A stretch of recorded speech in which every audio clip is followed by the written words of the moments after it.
and today I'm talking about the Thursday Night Football Showdown, the wild lineup that won. I'm going to compare it to mine, and I'm going to say that honestly, I would have never come to this conclusion um, lineup because it is negatively correlated. So the winning lineup had Cam Akers in the captain spot with Jared Goff, Cooper Kupp, Robert Woods, and the Rams defense with the cheaper option on the the Patriots. Now, the reason why I wouldn't come to this lineup or build this lineup is it is negatively correlated. You have a running back in the captain spot with three of their pass catchers. So, if you don't know why this is negatively correlated, it's because every handoff that Cam Akers gets, that's one pass Jared Goff won't be throwing, and one if Jared Goff isn't passing the ball, Cooper Kupp and Robert Woods aren't going to get the ball. Um, I you're gonna take a look at my lineup in a second, but I knew my lineup was kind of dead once the Rams defense got in the end zone. I did not play the Rams defense. Again, I will show you my lineup in a second. But this lineup went all in on the Rams. So Akers captain with Goff, Kupp, and Woods. It's a ballsy lineup because it is not often that a running back will have a ceiling game and the pass catchers will have a good enough game to get you there. But like I said, the Rams defense in this game was paramount. And he just went ahead and played a cheap option from the Patriots just to fit one in, who by all means didn't crush, but at 800 worked really well. So this lineup, wildly constructed, but the wild construction ultimately won the man $105 on a free entry. So there it is. So here is my lineup. Here was my thought tank on it. My lineup is all the way down here. Here.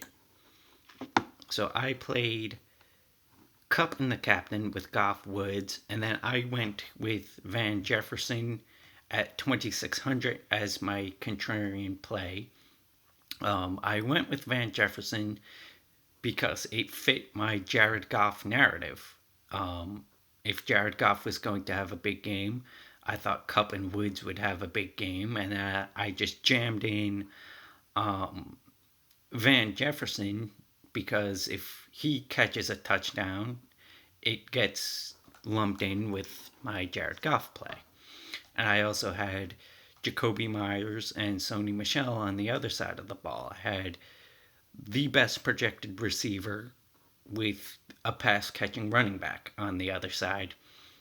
Only got 56 points because it was a Cam Akers day. It was a day for the Rams defense to go off. If this was a week where playing a defense in the captain spot could work, it is one of those rare weeks. So this was a week where breaking the correlation rules ultimately won you some contests. I did not expect New England to only get 3 points, so I did think Jacoby Myers and Sony Michel would put up enough points. So in my video, I think it was called like GPP Psychology. I think that's the video where I said this. I said you have to know how the field is going to play, and if you know how the field is going to play, you could do the opposite. And once you do the opposite, you have leverage and you have a shot to win. And ultimately, this lineup here up first is what won it. Because this is a contrarian lineup. Not a lot of people we're going to play Cam Akers in the captain with Goff. So when I say that contrarian thinking wins tournaments, and sometimes simply doing the opposite of what you think the whole field is going to do can be enough to win a tournament. Um, in most spots where this is the optimal way to play, this is the winning lineup, I'm going to fail. But it was like 10 other people had this lineup, and I think it was really, really well done from a mass multi entry standpoint to throw a lineup out there like this. Um, if we come down here, defense in the captain spot wouldn't have done it, but it worked out well.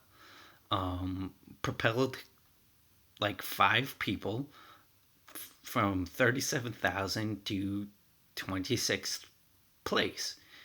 The Rams defense was only captained in 8% of lineups because the quote unquote conventional wisdom will tell you that defenses in the captain spots won't win you many tournaments. But the Rams defense went off and put up 31 points, and it got you there. This guy was 2 points off of first place. Had I known Cam Akers was only going to be owned in 9.4% of the captain spots, I might have played Cam Akers and captain and have done a oh my god, I'm blanking on his name. Cam Newton bring back with Jacoby Myers and Darius Byrd. But I would have never come to a lineup with a defense in the captain spot or a Cam Akers running back with a quarterback and pass catchers from the same team.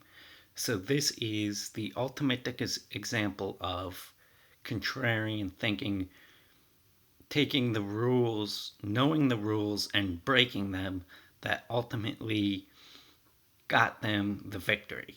Now, do I think this is something that's going to win a lot of showdown tournaments? No.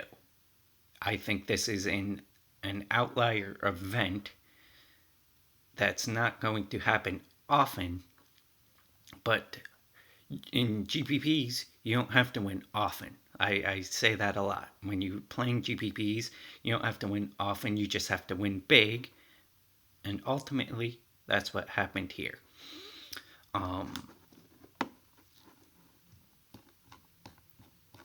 I'm not too upset with my lineup because the Van Jefferson play, although it didn't work out, it could have been big. Owned in only 5.8% of lineups. So I did have that first place potential, and it didn't fall my way. It fell kind of in a wonky direction. But wild week, an epic fail on my part. But I think the way my lineup was constructed was decent enough. But yeah, this was a wild week where if you were contrarian and you had those wild lineups, it paid off. So that is my video. Thank you for watching, and I'll see you on the next one.